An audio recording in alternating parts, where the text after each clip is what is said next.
Friday's jobs data was a lot like a movie from your childhood that didn't age well, a little shocking and not nearly as good as you once thought. Swing and a miss.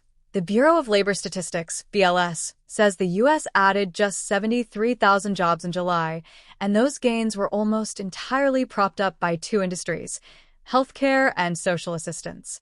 The unemployment rate rose to 4.2%.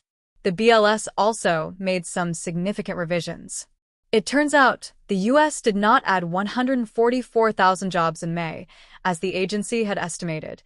It only added 19,000 jobs.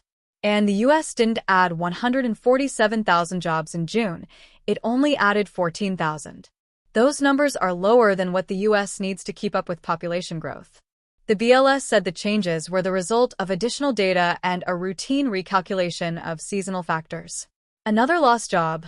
Hours after the revised data was released, President Trump fired BLS Commissioner Erica McIntarfer, accusing the Biden appointee of manipulating the numbers without providing evidence for that claim.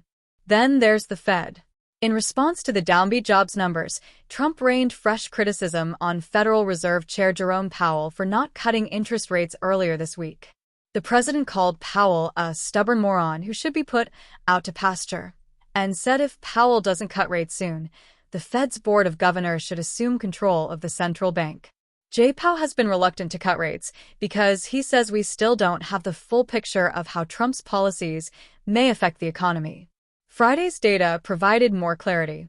Many tariff-sensitive industries either lost jobs or showed little growth in July.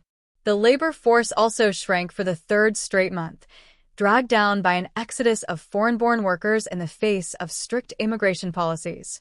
A less reserved Federal Reserve? Two Fed officials are already calling for rate cuts, specifically referencing labor market concerns. And another Fed governor, Adriana Kugler, announced Friday that she's leaving her role at the central bank even though her term is not over, opening the door for Trump to appoint someone more inclined to cut interest rates.